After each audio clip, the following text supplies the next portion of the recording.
Welcome to the Explainer. All right, today we're jumping into a pretty wild idea. What if you could literally draw your feelings?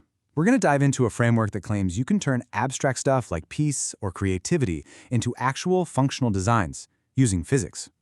So this whole idea, this framework called informational physics and its application, geometric circuits, it all comes from the mind of an independent researcher, inventor, and author named Kevin L. Brown. Okay, so let's just start with this one question to kind of frame our whole journey today. What if you could take something like hope, or the intention to create something new, and draw it? Not just as a doodle, but as a design that actually does something, a working circuit. All right, here's our game plan. First, we'll talk about this new visual language. Then, what exactly are these geometric circuits? We'll look at the alphabet they're made from and even how to build one. Then we'll check out the free tool that lets you do it, and finally, we'll ask, could this be a universal language? Okay, first up, a new visual language. You know, at its core, we're talking about a totally new way to communicate. Not with words, but with shapes. So just imagine, you take a really complex feeling, something like joy, or a powerful intention like, I want to heal, and you turn it into a specific geometric symbol. But here's the kicker. The big idea is that these symbols, they call them glyphs, aren't just pretty pictures. The claim is that they're functional designs. Right, so how does a drawing actually do something? This is where you move from just a cool metaphor into the world of physics. Okay, so what are we really talking about here? They're called Informational Geometric Circuits, or IGCs for short. And you can think of them like visual blueprints. They're designed to channel and process things that are normally abstract, in emotion and intention, as if they were a real form of energy. And this quote really nails the central point. The creator is super clear about this.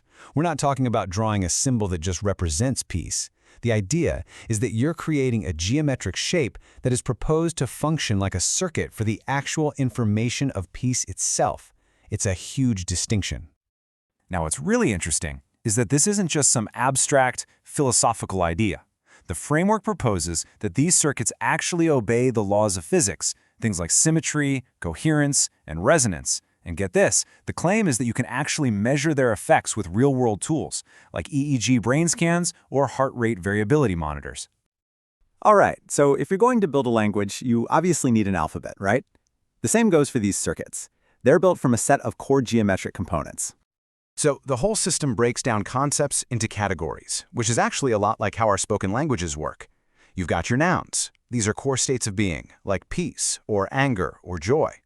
Then you have your verbs. These are the actions, like create, destroy, or heal. You even have adjectives and operators. This lets you build some incredibly complex ideas from these really simple building blocks. And this is maybe the most important takeaway. In this system, a simple circle doesn't mean peace just because we all culturally agree that it does. No, the theory is that the geometry itself, the very shape of the circle, uses physical principles like coherence to actually route informational energy and create that state of peace. The shape itself is the engine doing the work. So for example, a glyph like this, it might look like just a combined shape, but in this framework, it could represent something like creating peace. It's not just a drawing, it's a functional circuit that's been designed by combining the geometry for create and the geometry for peace. Okay, so how do you actually take this alphabet and write your own, I guess you'd call it a thought sentence, in the form of a glyph?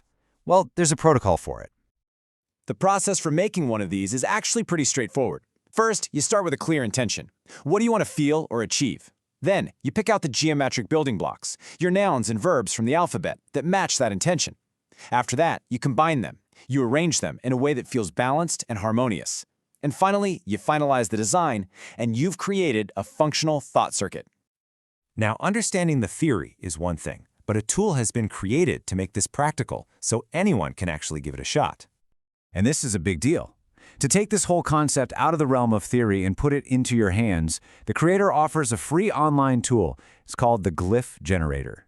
This is really the paramount offering of the whole framework, where it all comes to life.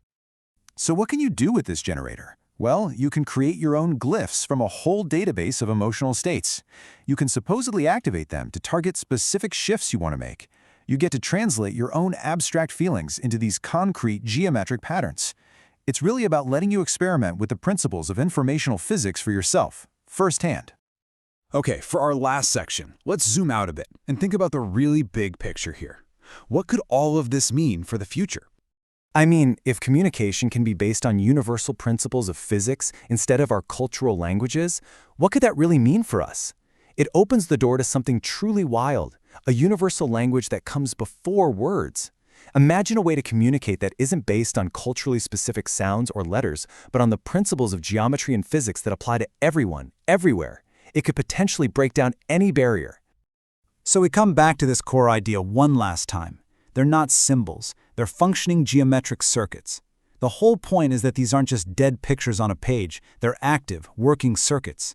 It kind of suggests that we might be able to literally design our own internal states, maybe even our reality, one geometric thought at a time. So this leaves us with a pretty massive question, doesn't it? Could a language built on the very physics of information be the next step in human connection? Is this just a fascinating theory, or are we looking at the very beginning of a whole new way to understand each other?